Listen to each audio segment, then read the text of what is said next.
priorité au direct. On va vous retrouver à l'issue de ce Conseil européen et de ce sommet zone euro. Quelques mots peut-être pour rendre compte de nos travaux. D'abord, nous avons eu une réunion qui a permis de faire le point sur l'Ukraine.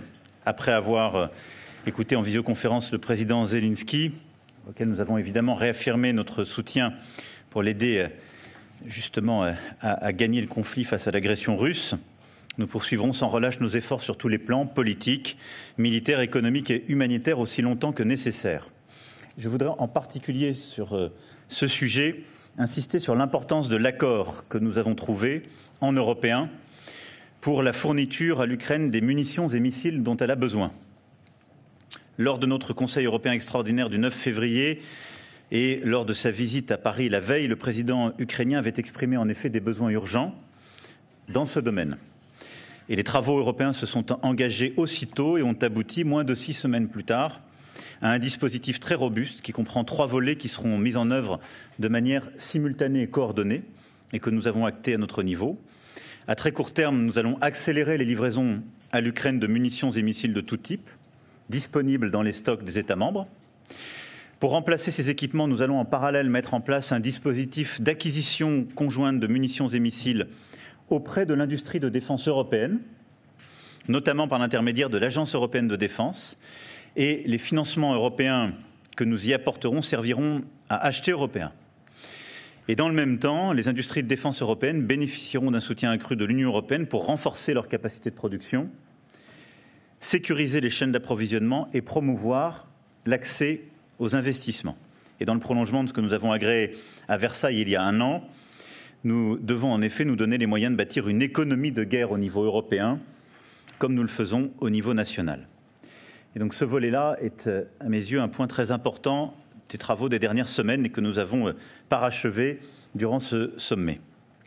Notre discussion a aussi permis de réaffirmer notre détermination à lutter contre l'impunité pour les crimes commis en Ukraine, soutenant évidemment les juridictions internationales en la matière, et à dénoncer les abominables enlèvements et déportations forcées d'enfants vers la Russie, pour laquelle, vous l'avez vu, nous avons décidé de prendre une initiative collective.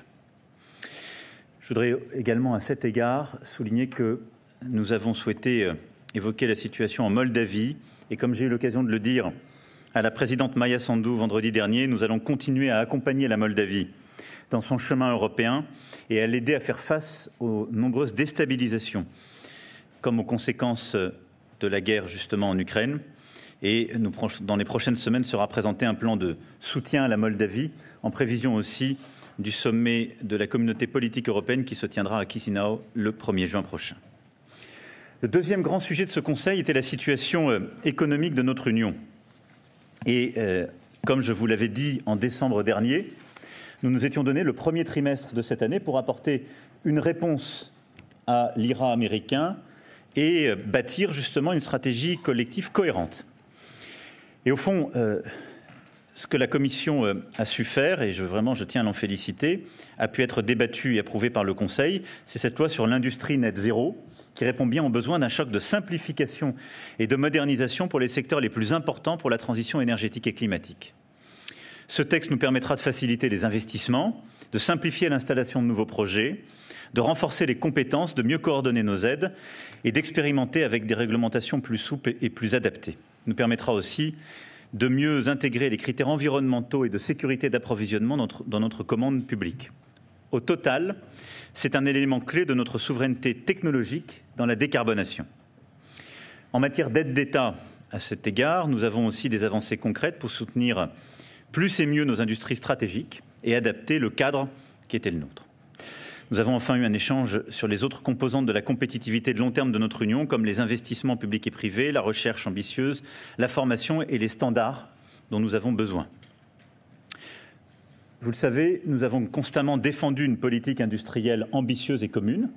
L'agenda d'autonomie stratégique qui a été porté au cœur du sommet de Versailles l'année dernière trouve ainsi à se décliner.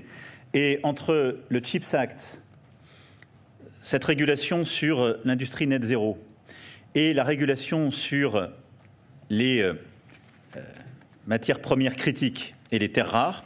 Nous avons un ensemble de politiques industrielles et de préservation de notre souveraineté qui marque à mes yeux pas simplement un réveil en termes de doctrine, mais une action concrète de notre Europe pour faire face à la recomposition du monde, aux risques géopolitiques, et qui marque un réel sursaut.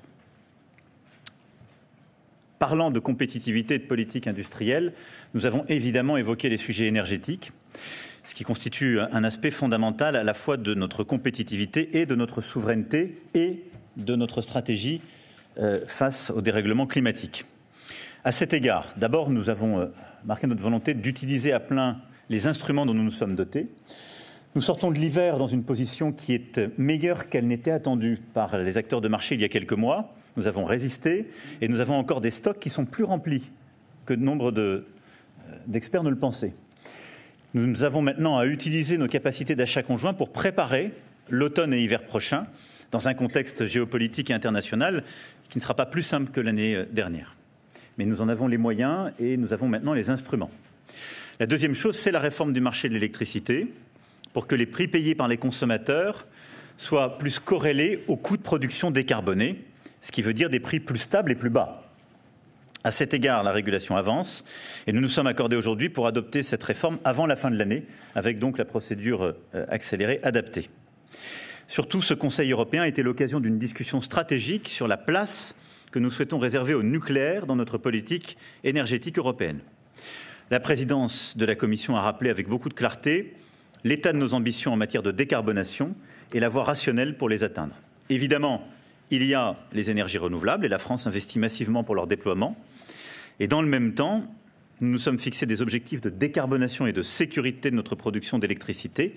Et pour les atteindre, nous savons que le renouvelable ne peut pas suffire et que le nucléaire constitue bien une part nécessaire de la réponse au niveau européen, à la fois dans notre mix énergétique et pour produire un hydrogène bas carbone demain.